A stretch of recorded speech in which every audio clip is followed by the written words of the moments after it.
Let your eyes be on the field that they are reaping, and go after them. Have I not charged the young men not to touch you? And when you are thirsty, go to the vessels and drink what the young men have drawn. Then she fell on her face, bowing to the ground, and said to him, Why have I found favor in your eyes, that you should take notice of me, since I am a foreigner?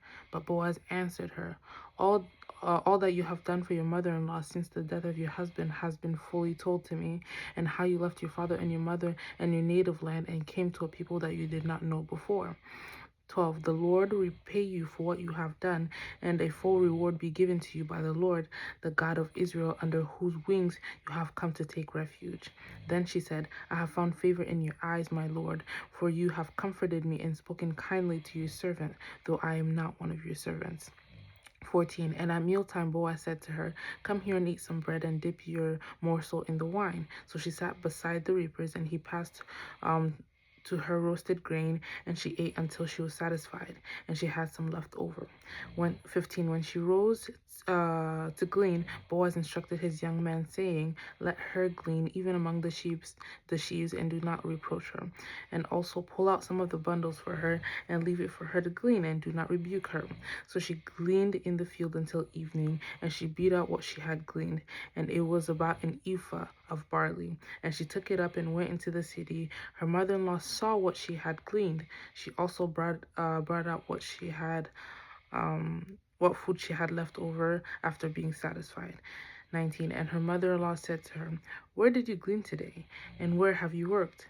Blessed be the man who took notice of you. So she told her mother-in-law with whom she had worked, and said, The man's name with whom I work today is Boaz. And Naomi said to her daughter-in-law, May he be blessed by the Lord, whose kindness has not forsaken the living or the dead. Naomi also said to her, The man is a close relative of ours, one of our redeemers. And Ruth the Moabite said, Besides, he said to me, You shall keep close by my young men until they have finished all my harvest. And Naomi said to Ruth, her daughter-in-law, It is good, my daughter, that you go out with his young women, lest in another field you be assaulted. 23. So she kept close to the young women of Boaz, gleaning until the end of the barley and wheat harvest, and she lived with her mother-in-law. And so that's the end of chapter 2. So basically, um, what chapter 2 was about was just reputation, like I explained before, reputation, um, character, and heart posture. So Ruth and Boaz, first of all, it's about Ruth and Boaz meeting, obviously, but it's about Ruth's character, Boaz's character, and Boaz's reputation, being a kind man, and the reputation that God allowed for Ruth to have, even in a country or a place where a land where she did not know, that she was not known, but God allowed her to gain a good reputation, or a good reputation was created for her without her even trying, or without her putting any effort, just because she obeyed God. So because of her obedience, she gained a good reputation in a land that she was not even known, right?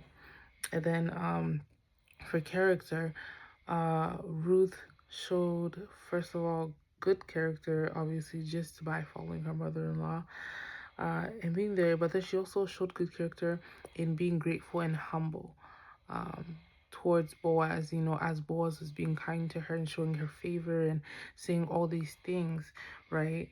And in her words, comforting her, or in what the Bible says, comforting her. She was still humble about it. She still fell to her face and be like, what did I do to deserve or to find favor in your eyes?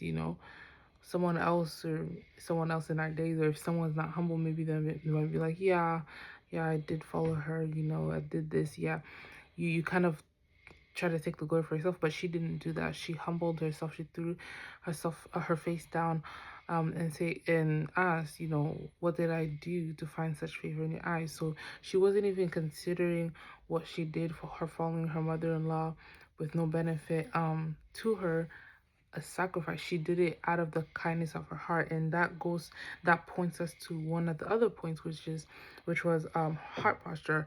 Ruth's heart posture towards her mother-in-law.